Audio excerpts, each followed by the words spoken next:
Welcome to Alaska Weather, a production of Alaska Public Media and the National Weather Service, Alaska Region.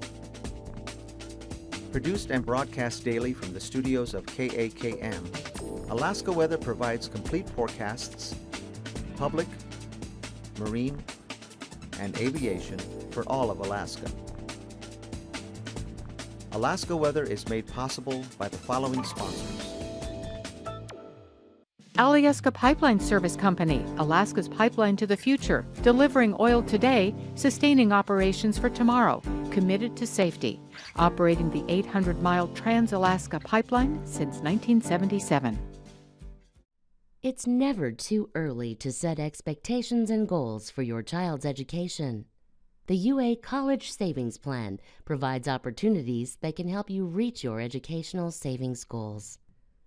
Save in Alaska. Study anywhere. There is more information available by calling 1-888, the number 4, and then Alaska. This message sponsored by the UA College Savings Plan.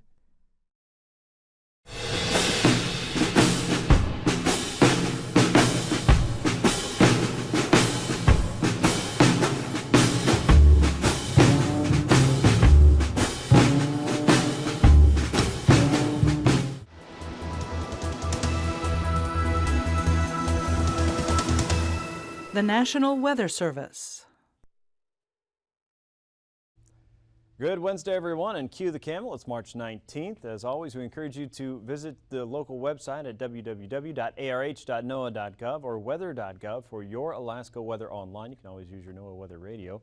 The weather info line is 800-472-0391. Find us on Twitter, on Facebook, and on YouTube in between your Alaska weather shows. And again, during the afternoon, about 3:45, 4 o'clock or so, on YouTube under NWS Anchorage's account, you can get your daily afternoon map briefing, a really quick version of what we're going to do here now. And then following this show, of course, on our broadcast partner, alaskapublic.org, you can get the complete broadcast of Alaska weather and also on YouTube under AKWX TV. Here's a look at the hazardous weather tonight across southeast and south central. Very few situations that warrant any type of alert except for the Thompson Pass area. A winter weather advisory has been extended until 8 o'clock in the morning. There will be some patches of poor visibility there that could be as low as a half mile or so. As we understand it today, the visibility was going up and down in different parts of the pass. So if you plan on traveling through that, or perhaps you're working the snowplow tonight, keep in mind that there may be some worse areas than others, and just because you see some improvement in one stretch of road, chances are there's going to be some worse areas coming up around the bend. So take your time and be careful if you're traveling Thompson Pass through 8 o'clock tomorrow. Everything's been expired across the central and western parts of the region. And as you look out toward the west, you can see why. High pressure is in charge right now across the western sections of Alaska. We've got several areas of low pressure across the North Pacific, and each one of these is a fairly healthy storm, but they're disintegrating, kind of falling apart as they move eastward into the regime of high pressure across the central and western parts of the state. Areas of low pressure are still coming off of eastern Asia, and each one of those is grabbing up a little bit more moisture. You can see one of those affecting areas around Unalaska and Dutch Harbor and the eastern chain, bringing rain and snow to the area today. Temperatures were holding in the mid-30s above freezing, so it didn't seem like there's a lot of accumulation with that. And the winds seemed to die off fairly quickly for the central and eastern parts of the Aleutians earlier today, and as we expected by this afternoon, things were settling down pretty quickly. We were talking about southeast Alaska yesterday, some patchy areas of rain and mixed with snow late yesterday, and we're still seeing some very few pockets of wet weather. You can see that weather system across the eastern parts of the Gulf has really fallen apart. We've got another one that's hot on its heels moving into the central Gulf as we head into the next 24 to 48 hours, but high pressure is in charge, and that is really holding back any northward progression of the storm and pushing that southward. And as it does so, pushing a lot of dry air into it and just kind of really shredding any chance that the storm has at this point to do anything else for south central Alaska. And because of that, we've got a lot of dry air across the region right now. A bluebird day across most of south central. And regardless of some of the cold air that's being picked up by the satellite right now, you can see pretty clear day across most of the state. Beautiful weather from south central to southwest into Prince William Sound, even southeast getting in on some of the sunshine today. Low pressure at 1,014 millibars across the eastern Gulf. It was sloshing up a few areas of light rain across northern parts of southeast, including Juneau earlier today. A few pockets of snow still falling around Fairbanks late this afternoon. High pressure around Kotzebue Sound at 1,038 millibars. Low pressure moving off of eastern Russia into the Bering at 1,002 millibars. You can see another storm's in the works just on the side of your screen there. And here's our current weather maker across the North Pacific, just trying to stretch into the southern Bering and probably won't make much room that way at all. 997 millibars, and there's our area of rain and snow showers across the eastern Aleutians. As we go into tonight, look for some pockets of snow showers across the central and eastern interior, up north as well. Low pressure still sitting just to the south and west of Yakutat. Will probably bring a few areas of scattered rain and snow across some coastal areas of southeast along the central and southern coastlines. Maybe for some areas around Petersburg and north, you might see a better chance for some snow showers there. Across the eastern Aleutians and southern tip of the Alaska Peninsula to just about the Pribilofs, you might expect a little bit of rain or rain mixed with snow. That's what we've been dealing with around Unalaska today. And back to the west, there's our 988 millibar low that was previously off the map. Now it's out to the west, and that will bring another wave of low pressure across the western chain. Colder air really having a tough time swinging into the Bering because of high pressure now that is centered up across northern parts of the Yukon. This system strong enough to really control most of the weather for the 49th state. And with that, we start to see more of a southerly flow coming through the Bering Strait and into the Chukchi Sea coast. So by Tuesday, or Thursday, I should say, and a good thing it is Thursday, a frontal boundary really has not made a whole lot of progress through eastern Russia. It might even backed up just a hair. Low pressure across the western Aleutians at 982 millibars, stretching that front into more of a north-south position at this point, getting ready to pass through Adak and Atka. So maybe some gustier winds there, but doesn't look like anything terrible. Low pressure south and west of Kodiak at 1,003 millibars, keeping most of the moisture south of the peninsula, south of the island. And so you may see some darker clouds if you're looking southward from Sandpoint, Cold Bay, and Falls Pass, or even from a Fognac, but it doesn't look like it's going to be a wet day for you at this point, at least nothing substantial. And then across the northern Gulf and southeast, you see some pockets of rain and snow. South of Petersburg again, out toward Heidelberg, Ketchikan, and Annette. I'm probably going to see at least some light to scattered areas of rain and snow, and perhaps Tok, looking at a chance for snow showers. Everywhere else, mostly on the mainland, it's going to be dry, if not mostly sunny. It looked like a beautiful day for most areas, and again, some very dry air. The one thing that does, though, is at nighttime temperatures, of course, with the sun still going down for most of us, it looks like you're dealing with more of a cold night where the winds die off, then you have a clear, dry sky. Any heat that you've gained, whatever little bit it is simply going to vanish into the atmosphere, and it is going to be a cold night. So plan on some rapid cool downs after the sun drops off. Of course, tomorrow is the equinox, if you're keeping track of that as well. That happens in the 8 o'clock hour, I believe. So make sure you enjoy the spring equinox as it rolls around. 1,038 millibar high there, now crossing back over the Alcan border a little bit by Friday afternoon, stretching all the way up into the Chukchi Sea with another part of that ridge also around 1,036 millibars. And again, still in complete control of most of Alaska. However, these storms are trying to work their way up a little bit more from the southern approach, and each one of these storms coming off of eastern Asia is just kind of nudging up on the Aleutians just a little bit more and a little bit more, not making any huge inroads, but at times that moisture sloshes up and could reach Kodiak by Friday with a chance of snow. The southern tip of the Alaska Peninsula, including places like Falls Pass and Cold Bay, with a little bit of rain and snow. And the eastern Aleutians, maybe out toward Adak and Atka, have a slight chance for some rain and snow showers there. If that shifts just a little bit, that puts you a little bit more in the rain side, and if it shifts southward, well, it's going to catch you with a little more cold and a better chance for some snowfall there. So a chance for some rain and snow in this case for areas around Heidelberg, out toward Ketchikan and Annette, and this would be again on Friday with most of Alaska under severe clear. Temperature-wise this afternoon, it was 30s and 40s for southeast around Juneau, 37 degrees there, about the same for Ketchikan, 39 degrees, 47 in Sitka, a beautiful 43 in Yakutat, 30s and 40s around Prince William Sound, 33 in Kenai, 35 in Anchorage up the road in Wasilla and Talkeetna, saw temps in the 30s today, 24 in Tok, 23 in Fairbanks, about the same there in Eagle, and around 18 in Healy around Denali National Park. Just a gorgeous day, and you could see it from every direction. 30s and 40s for Kodiak Island. Northward, 19 around Fort Yukon, 9 in Anaktuvuk Pass.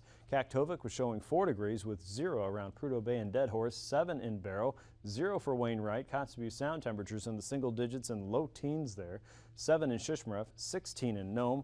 Norton Sound temperatures in the single digits and low teens, 16 around Grayling, 14 in McGrath, with Bethel showing 11, 12 in Nunivak Island. Bristol Bay in the teens and 20s there. King Salmon a little cooler at 16 this afternoon. Low 20s as you head out toward Port Hayden. Sandpoint 37.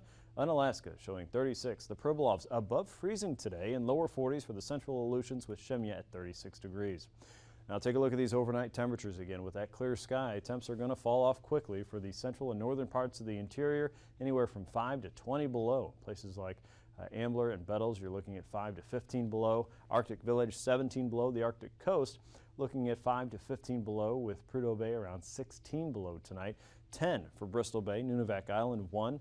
The Alaska Peninsula in the 20s and 30s. You'll find mid-30s for the Central Aleutians, the Pribilofs in the upper 20s, and 20s and 30s for Southeast, with South Central in the teens and 20s. Kodiak 26 and up to 37 for your Thursday. Sitting at freezing around St. Paul tomorrow, closer to the lower 40s there for False Pass, Cold Bay, and Sandpoint likely in the mid-30s. Lower 40s for the Central Aleutians, the YK Delta in the teens and 20s, with Norton Sound around 20 degrees, Nome at 22. Kotzebue looking at temps closer to the low 20s thanks to that southerly push. Shishmaref around 10. The Arctic Coast anywhere from 5 to 10 degrees above 0. One exception would be Prudhoe Bay at 1 below. Fort Yukon 11 below. Looks like Tanana nearly 20 degrees, maybe even 25 in some areas closer to town. 26 in Fairbanks. South Central looking at low to mid 30s around Prince William Sound, closer to 40, and upper 30s and lower 40s for Southeast. Flying weather with severe clear, well, most of your restrictions for flight categories should be lifted in most areas, except for a few isolated cases. We have some pockets of MVFR in Southeast, and of course around our frontal boundary in the west we have a wide swath of IFR conditions there. MVFR for the southern tip of the Alaska Peninsula and eastern chain.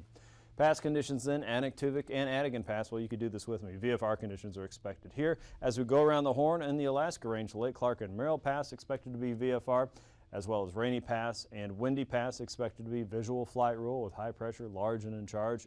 Isabel Pass should be visual all day long. Tanita Pass also VFR. See, you can do this. Portage Pass, VFR conditions there. And Fort Chilkoot and White Pass, check that out. VFR conditions as well. It's a big high pressure system. Freezing levels show the slight warming taking place across the southern Bering Sea. Aloft, you look at levels as high as 2,000 feet on the chart here. They extend a little bit higher, of course, to our south. That 2,000-foot freezing line just coming over the eastern parts of the chain and barely nudging the southern tip of Haida Gwaii. Icing potential also shows that high pressure has taken over not only the surface levels but also some of the areas aloft and really dry things out. So we do have some pockets of light to isolated moderate. Really didn't see too much at all from the PIREPs today. Around the central chain below 8,000 feet, below 9,000 feet across the western parts of the chain.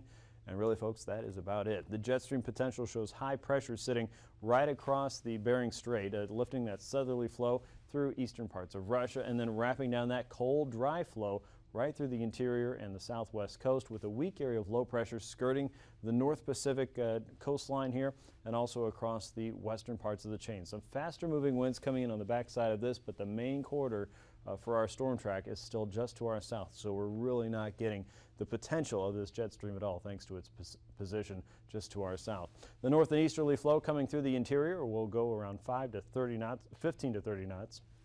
More of an easter-westerly flow right across areas just north of the Pribilofs, so some faster moving winds there, so that is steering a lot of that dry weather right across the southern Bering. Low pressure south and west of Kodiak, wrapping in winds from the south and east around 15 to 25 knots. And you see another wave there just to the west, around 20 knots there, with a southeasterly flow coming up into the western and northern parts of the Gulf. Wind speeds generally pretty light along the coast right now. One exception might be in the Valdez Narrows. You might find some areas of chop there thanks to a little bit of low-level wind shear and gusts coming out of the canyon. At 3,000 feet, high pressure sitting across the northern side of the Seward Peninsula around Kotzebue Sound, also helping to continue that northerly flow right down the Yukon Valley. An east to westerly flow through Bristol Bay, 20 to 30 knots there. Light winds across the eastern chain, and then we run into another storm across the west with 25 to 40 knot winds, the strongest over Shemya right now.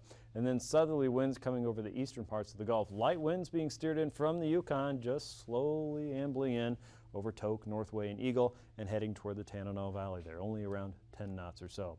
So turbulence, as you would expect, really don't have a lot to talk about across the great 49th. Southeast looking relatively calm and quiet.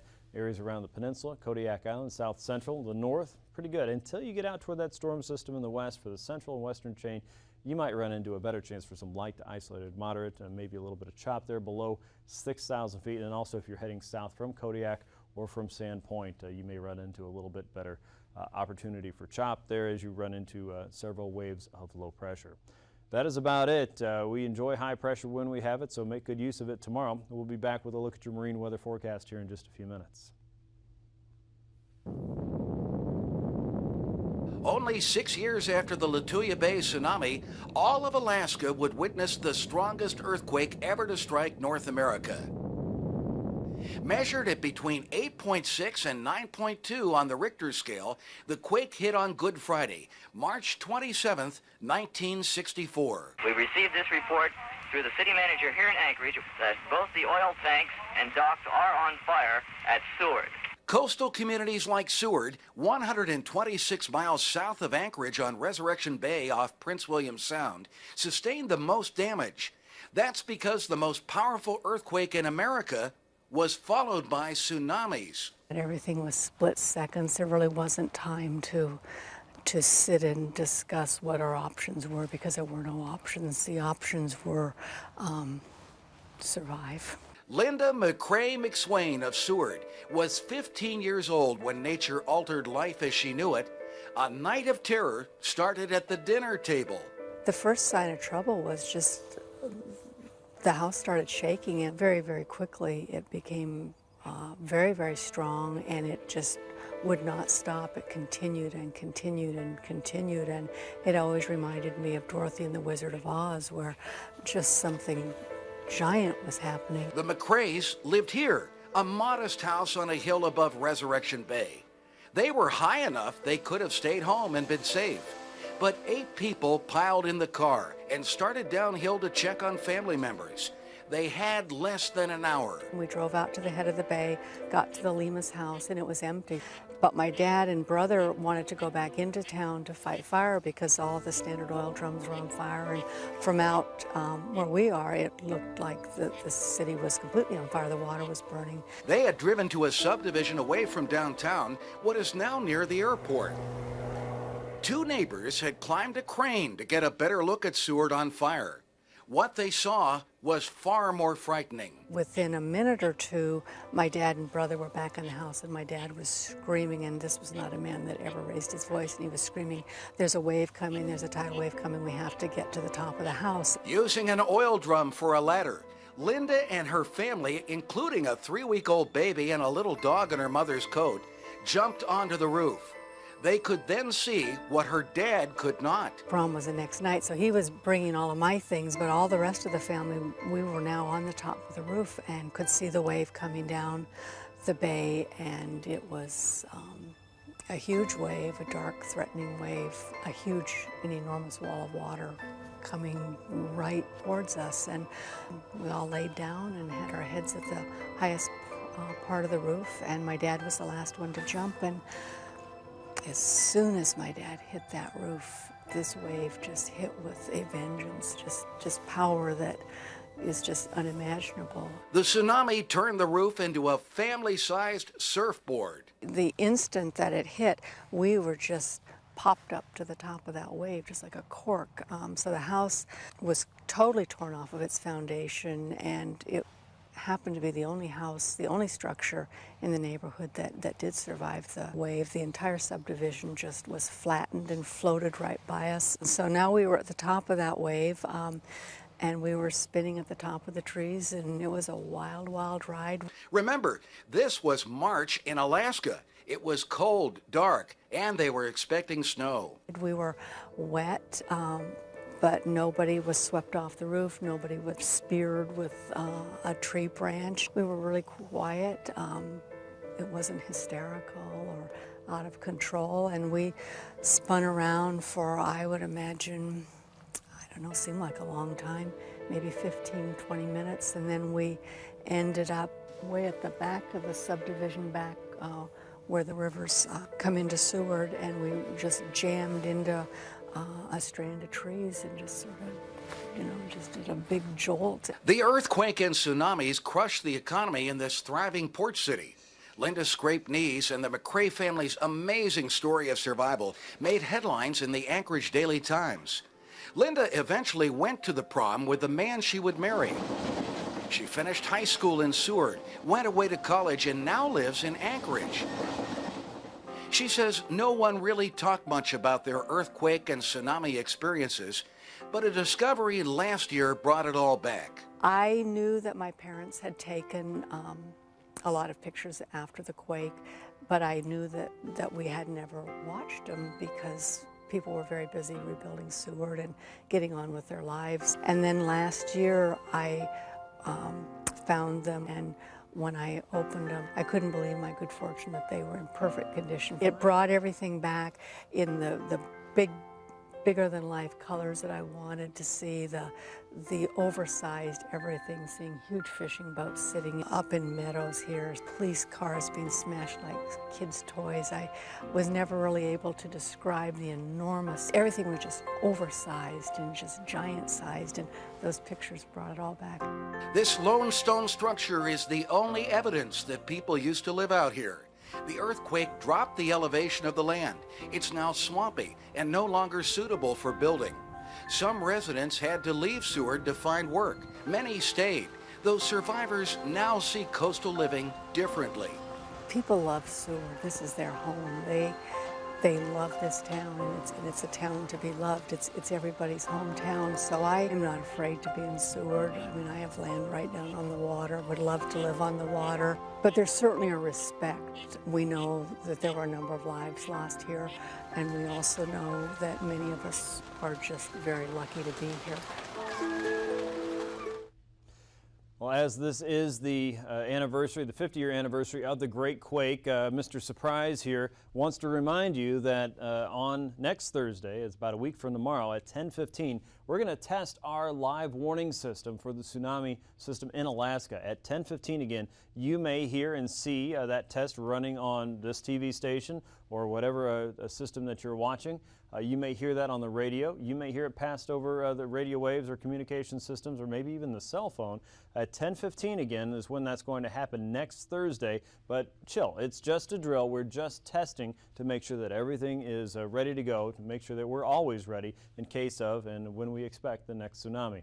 And then following that in the afternoon, 1:36 p.m. is the Alaska Shakeout. You should go to Alaska Shakeout and online and register for the test so that you, your family, your church, home, school, and business, you're all ready to go. You know what to do, and you're prepared for when the next big quake happens in Alaska. Of course, it is just a matter of time. We never know when, but being ready now means you're going to be ready when it rolls around. Here's a look at the ice edge, and thanks to some of the southerly flow moving through the Bering Sea, crabbers probably having a pretty great day. We've got high pressure over land, and things are breaking up a little bit north of St. Paul, so some improvements noted there. You can always head to our website, weather.gov/ice.php, to download the very latest ice edge files there so you can analyze that yourself. For southeast, northerly winds coming out of the Lynn Canal, 20 knots with a 4-foot sea are expected tomorrow. Light winds across the central and southern parts of the inner waterways, 10-knot flow there with 2-foot seas on either end. And offshore and along the coastal areas, light winds continue. Easterly offshore flows coming from Yakutat and the northern entrances, more of a south and southwesterly flow, still very light coming into Sitka and around the Dixon entrance with 8 to 9-foot seas. Friday, the winds are going to pick up a little bit more along the coastal areas from 25 to 30 knots, looking at 9-foot seas in the north, 11 to 12-foot seas in the south. The inner channel is also looking at increasing winds, 25 to 35-knot winds, 6-foot seas in the north, 5 to 8-foot seas in the central and southern inner waterways. Across the Cook Inlet, Prince William Sound, and the western Gulf, a north and easterly flow is predominant, all the way from the northern Cook Inlet to the Shelikof Strait at 15 to 25 knots. 15 knots inside of Prince William Sound from the north and east. Stronger gusts around the Narrows, of course, 3-foot seas expected there, and more of an east and northeasterly flow coming down the western Gulf on Thursday. On Friday, we're still looking at Small craft warnings or small craft advisories across the western Gulf, 10 to 12 foot seas there, all the way down to the eastern side of Kodiak Island. In Shelikof Strait, 35 knot winds from the north and east with a 10 knot flow or 10 foot sea. North and northeasterly winds coming down the northern and central Cook Inlet at 15 to 25 knots, and we'll keep the 15 knot winds from the north and east inside of Prince William Sound. For the Alaska Peninsula, an east and northeasterly wind coming across inside Bristol Bay. That's a northeasterly flow at 30 knots with areas of freezing spray possible. 6 to 8 foot seas on the Bering side, up to 14 foot seas on the Pacific side. By Friday, that diminishes somewhat as we keep our northeasterly flow up to 25 knots south of Kodiak Island and around 25 knots on the Bering side with 4 foot seas expected. Across the Aleutians, east and southeasterly flow for the central and eastern parts of the chain. Look for 13 to 15 foot seas there south of Atka, Nikolsky, and Unalaska. Out across the west, 25 to 30 knot winds there from the east and southeast with 10 to 13 foot seas by Thursday. By Friday, we get our northerly winds back following the passage of the storm. 15 to 20 knot winds are expected from the north with 11 to 15 foot seas, and you can see how the wind field is changing here for the central and eastern chain from the east and northeast with wind speeds still relatively light at 15 to 25 knots. Across the west, offshore flow from St. Lawrence Island all the way down to the Pribilofs. 20 to 30 knots are expected. Some of the stronger winds, though, only out around the St. Matthew Island waters. A 6 foot sea outside of Kuskokwim Bay, 10 foot seas around the Pribilofs. And as we get into Friday there, more of a north and easterly flow. Very little change except for maybe some minor shifts around Nunivak Island and Kuskokwim Bay. We're still looking at about 15 to 30 knot winds. Across the Arctic coast, a south and southeasterly flow coming up through the Bering Strait and across the Chukchi Sea coast. More of a west and southwesterly flow for the Beaufort Sea coast, 10 to 15 knots there for Friday. A little bit of a stronger flow from the west, looking at 15 to 20 knots from Barrow all the way toward Kaktovik. And we hold on to our southerly winds across the Chukchi Sea coast for Friday. 15 to 20 knot winds are expected at this point. Recapping tonight's weather, most areas are going to be fairly quiet, with southeast picking up some scattered areas of rain and snow across more of the southern islands than anywhere else. Kodiak Island and most of the west and southwest and the interior looking dry. Some pockets of snow showers leaving Fairbanks and up around the coastal plain as well as the eastern Brooks Range. We'll have some periods of rain and snow continuing for the eastern chain and the Alaska Peninsula, and a new storm comes in across the western parts of the chain. That frontal boundary will drop quickly southward, but rain and snow will lift northward as we head toward Friday for Kodiak Island, and periods of rain and snow may be scattered across southern parts of southeast. And enjoy your night. These forecasts are to be used for planning purposes only. Call 1-800-WX-BRIEF for a formal pre-flight briefing. Always file a flight plan before you go flying. The U.S. Coast Guard Auxiliary urges you to leave a float plan with a friend or the harbor master before you go boating. Alaska Weather is made possible by the following sponsors.